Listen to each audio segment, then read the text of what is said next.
Cricket सिर्फ एक खेल तो नहीं, ये जज्बात, जुनून और इज्जत का मैदान है। और जब कोई इन जज्बातों से खिलवाड़ करता है ना, तब शुरू होता है बदला। फरवरी 2002 इंग्लैंड की टीम भारत दौरे पर आई थी। 6 मैचों की सीरीज में इंडिया 3-2 से सीरीज में आगे थी, लेकिन छठे और आखिरी मैच में इंग्लैंड मैच जीतकर सीरीज को बराबरी पर ले आता है। यहाँ तक तो सब ठीक था, लेकिन असली ड्रामा तो उसके बाद शुरू हुआ। इंग्लैंड का वो खिलाड़ी जो अपनी बेहुदा हरकतों के लिए बदनाम था, उसने मैच जीतने के बाद जानबूझकर वो किया जो कोई भी खिलाड़ी कभी ना करे। लास्ट बॉल के बाद उसने गुस्से में अपनी टी शर्ट उतारकर हवा में उछाल दी और गांगुली को चिढ़ाने के लिए उन्हें गालियां भी दी। बस यही गांगुली के अंदर का क्रोध जाग उठा। गुस्से से लाल गांगुली ने ठान लिया कि अब इसका बदला जरूर लिया जाएगा। फ्लिंटॉक की इस हरकत ने उनके अंदर आग भड़का दी और अब सिर्फ एक ही चीज बाकी थी, इंतजार। और फिर आया जुलाई 2002, जब भारतीय टीम को नटवेस्ट सीरीज का बुलावा मिला इंग्लैंड की तरफ से, जिसमें इंग्लैंड, श्रीलंका और भारत ने भाग लिया। और किस्मत देखिए, फाइनल में वही 2 टीमें आमने सामने आई, भारत और इंग्लैंड। लेकिन इस बार ये सिर्फ एक मैच नहीं था, ये जंग का मैदान था।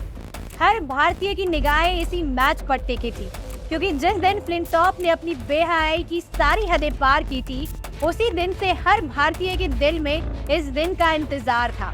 और अब वक्त था बदले का, अब वक्त था दंड का। इंग्लैंड की ओर से ओपनिंग करने उतरे मार्कस ट्रेस्कॉथिक और निक नाइट। शुरुआत से ही दोनों ने तूफानी आगाज करते हुए मैच के दूसरे ओवर की पहली ही गेंद पर मार्क्स ने जोरदार चौका जड़ा और उसी ओवर की चौथी गेंद पर एक और करारा चौका मारा। दोनों बल्लेबाज अपने बेखौफ अंदाज में बैटिंग करने लगी और देखते ही देखते इंग्लैंड का स्कोर 6 ओवर में 30 रन तक पहुंच गया। लेकिन फिर फरिश्ते के रूप में आते हैं जहीर खान। उन्होंने आते ही निक नाइट की किलियां बिखेरने मात्र 14 रन पर पवेलियन भेज दिया। एक पल तो ऐसा लगा जैसे भारतीय गेंदबाज इंग्लैंड के इन ताबड़तोड़ बल्लेबाजों को दबोच लेंगे। लेकिन अभी एक तबाही ने मैदान पर कदम रख दिया था, नसीर हुसैन। और ये उम्मीदें कुछ ही देर में धुएं की तरह धूमिल होने लगी, जब मार्कस ट्रेस्कॉथिक और कप्तान नसीर हुसैन ने भारतीय गेंदबाजों पर कहर बरपा दिया। देखते ही देखते दोनों बेकाबू हो गए। दोनों छोर से भारतीय गेंदबाजों की कुटाई शुरू हो गई। मैदान का कोई कोना नहीं बचा जहां उन्होंने गेंद को ना पहुंचाया हो।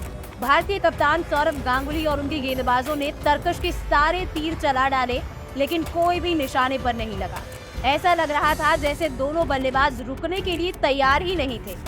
इंग्लैंड का दूसरा विकेट तब गिरा जब ट्रेस्कॉथिक आउट हुए, लेकिन तब तक वो 109 रन ठोक चुके थे और इंग्लैंड का स्कोर 36 ओवर्स में 227 रन तक पहुंच चुका था। ट्रेस्कॉथिक का विकेट अनिल कुंबले के हाथ लगा, लेकिन इस मैच में यही उनका इकलौता विकेट था।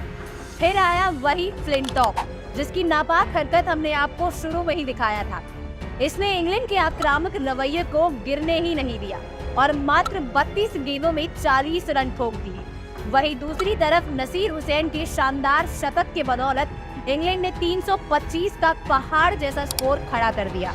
अब आज के लिए स्कोर कुछ खास बड़ा नहीं लगता, है ना?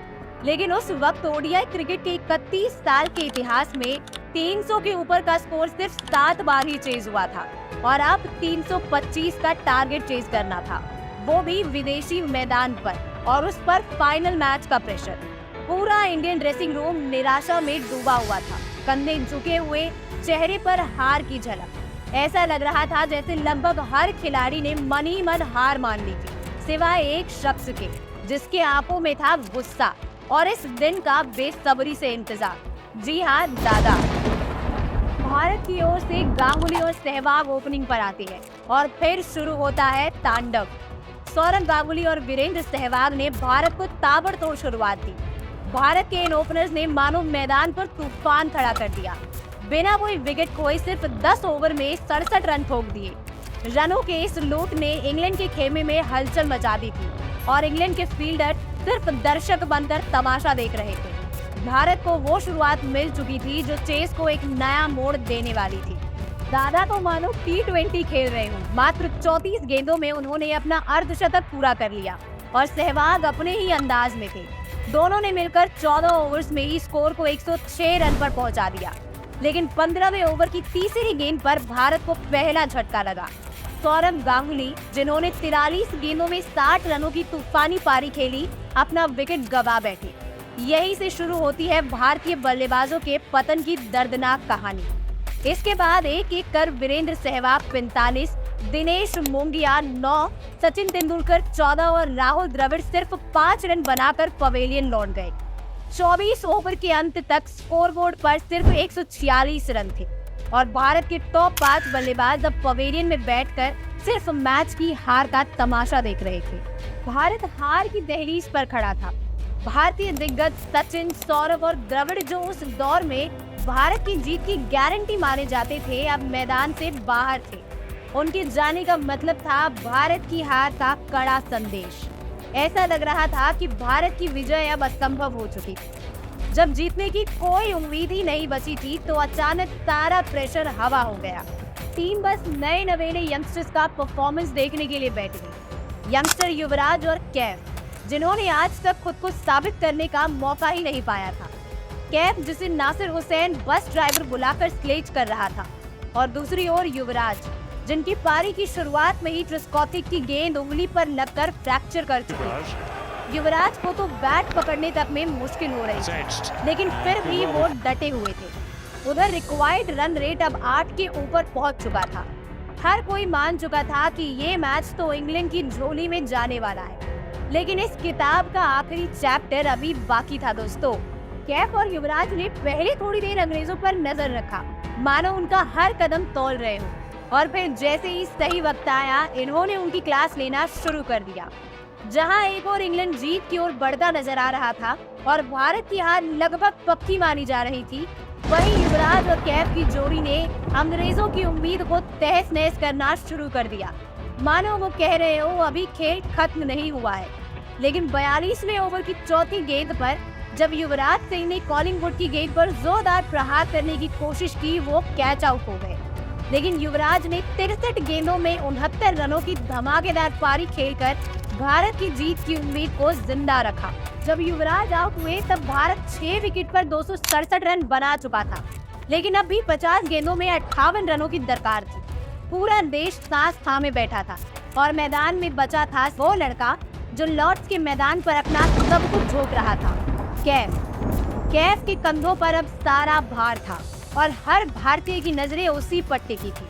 कैफ का सीधा फॉर्मूला था, हर बॉल को अटैक, बॉल के बाद बॉल ग्राउंड के बाहर, क्योंकि उन्हें भी पता था वो इस मैच की आखिरी उम्मीद थी। लेकिन हरभजन ने भी उनका खूब साथ निभाया। दोनों ने मिलकर 7वें विकेट के लिए 47 रन जोड़ डाले। दोनों के इस तूफान ने मैच को 18 गेंद पर 14 रन पर लाकर खड़ा कर दिया था।